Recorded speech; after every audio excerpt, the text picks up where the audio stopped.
Well, real quick, guys, before we get into the video, just wanted to say if you're part of 56% of people that watch these videos and aren't subscribed, come on now, put a new TCG video out every day and make sure you go check out JGC Collectibles for all your codes, singles, and some sealed products as well, okay?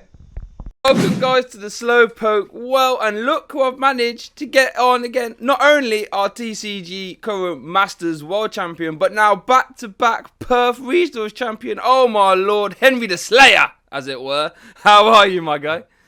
Great to be here, thanks. Right, you guys don't know this, but we were talking for about a good 10-15 minutes, and someone forgot to select their mic on OBS, so I have to do it all over again. But that means now, we all know our answers. So, Henry. Like, act surprised when I see this question. So, so we all know you've just come back. You've just come off your back-to-back Perth Regionals champion win, I should say, with your super unique take on Mewtwo Soul Burst. Talk us through how you came to this deck idea for this tournament and sort of any last-minute change or anything like that. Because I know you played it for OCIC as well. So talk us through the run up to Perth. Yeah, that would do. Sure. I think the deck is a pretty cool story. So I kind of thought, I realized Soul Burst was still in format because Stefan was testing kind of Soul Burst Quagsire, that kind of thing. But I kind of thought, okay, well, we don't know whether people are going to want to go first or second in this new format, and I don't want to be disadvantaged with which position I get start the game with. So I thought, okay, well, if I can build a deck that can use Altered Creation if you go first and win through that way, or Soul Burst if you go second and win through that way. So you're always doing something powerful on your first turn, depending on where you go.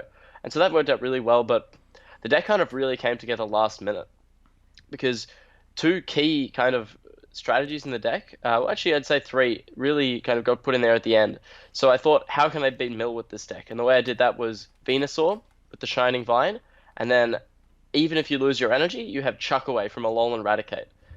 So that was the way you beat Mill with Alter Creation. And then the two other most important cards, Xerneas Prism to beat ADP.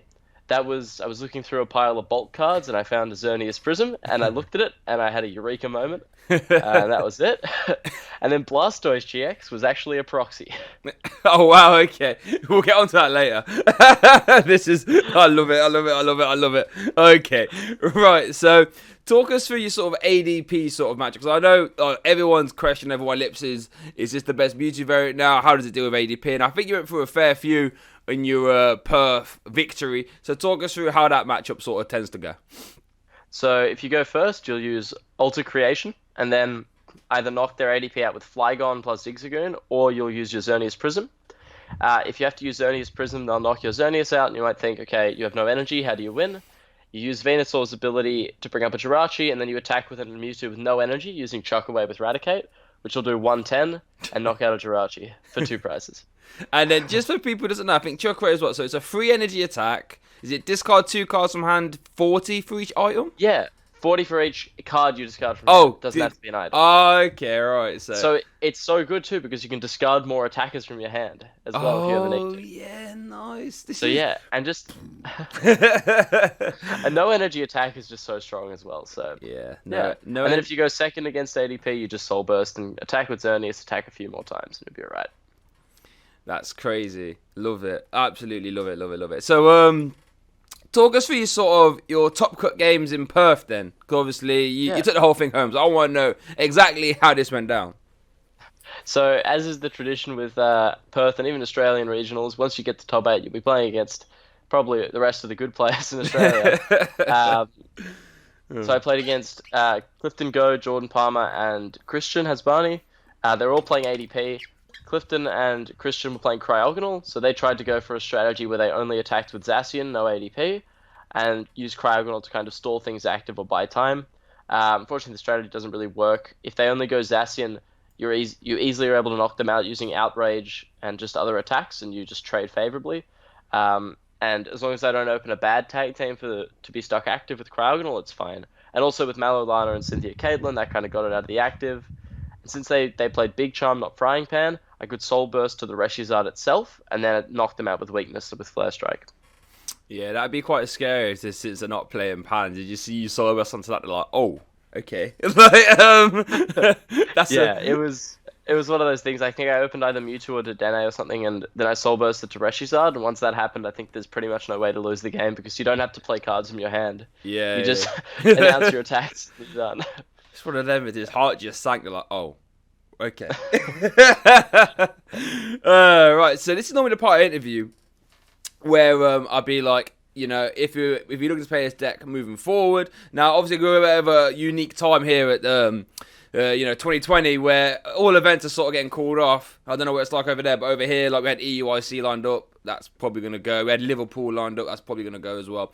Let's just pretend that EUIC is all well and good, and you're attending, Henry. Would you be playing this for that?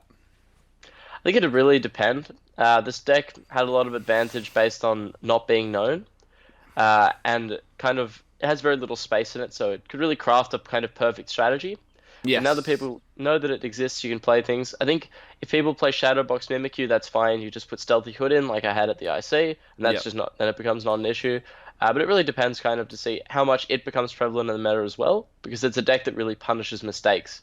You Soul Burst once, you accelerate your energy once, and you're done. So you have to make every decision correctly.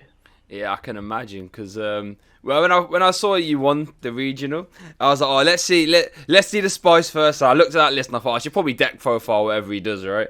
Well, whatever the list was, and I looked at it and I was like, wait, there's no way I can play this. I don't know when I'm meant to be using Raticate or Flygon or Vileplume. So I was like, I'll just get Henry on instead, and he can tell us what to do. I think it's at the IC. Some of the Limitless guys had a bet with each other. One of them went up to, I think, Fabian and said Henry's playing a Flygon GX in his deck, and the other's like, no, if he's playing a Flygon, we'll buy dinner. And then I came over and I'm like, yeah. Man's like, there it is. Look, it's full art one, everything. Oh, love that.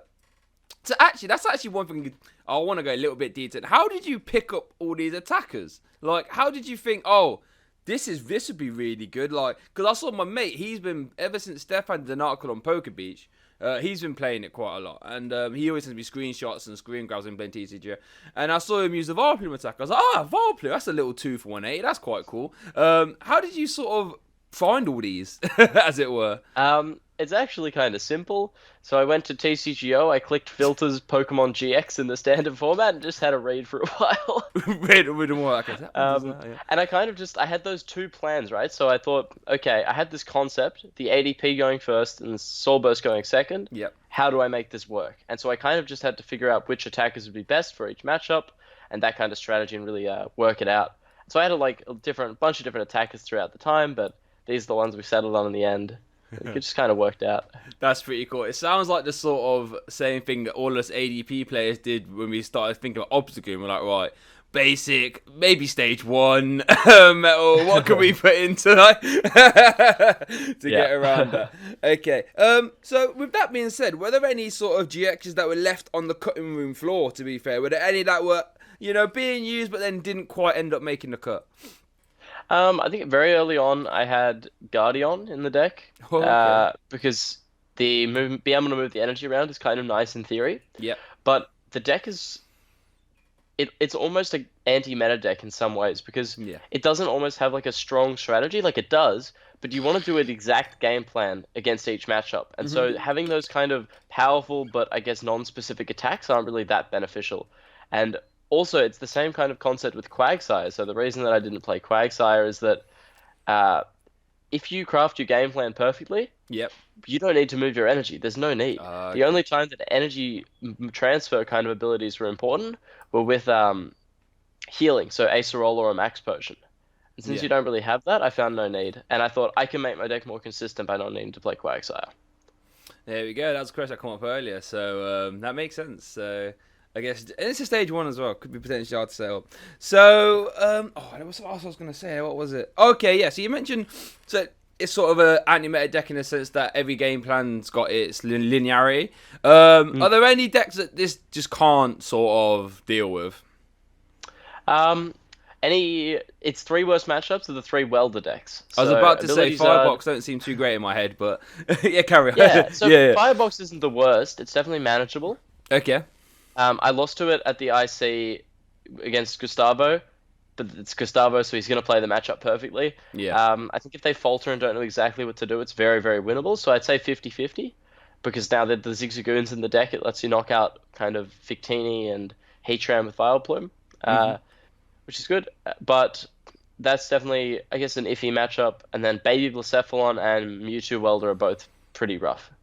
Uh, there's a line, Baby Blacephalon, if they don't knock you out after Alter Creation, you win the game because you can use Xerneas and Yep. Raticate. But against Mewtwo Welder, it's very, very rough. They have Tag Purge, they have Weakness Guard energy, they Oh can yeah. one-shot you. Your energy acceleration is limited. It's quite hard. Yeah, that's so. Does this deck sort of struggle with anything that can just sort of take big one shots like Welder Mewtwo sort of can, I suppose?